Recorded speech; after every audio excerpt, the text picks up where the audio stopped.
Mbote na bino bandeko ezanga mama Henriette Kilungu Shembo TV. Na pesi bino mbote bandeko na nga ya monde entier.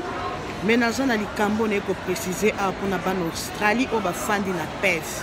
Na sengi na ban Australie so bafandi na PEF awa na Australie. Bokende Saturday 19 bana Mirabuka. Bana Westminster bana bafanda ba papa ba mama o bafanda kana Westminster o bafanda kana Mirabuka na Nolamara. Le 19 bokende please bokende ko voter ndeko na biso Alphonse Mulumba. Bokende ko sapotier. Bokende ko tiaba moi plus na bino ponde ko na biso pe aleka asala pe na katia ba mindele akosunga pe biso.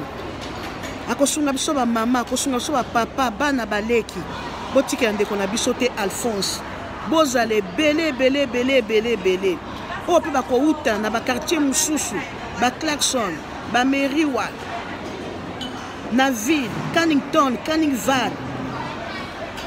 Bisika na bisika nyo so congolais nyo so azali la di message yo, partagez yango s'il vous plaît. Bo share yango. Ezat musu na Mirabuka no la mara Westminster bafandi na ba ebite ke vote wana kozala lobi pona Alphonse Mulumba. Please bande konangai baya mwasi baya mobali.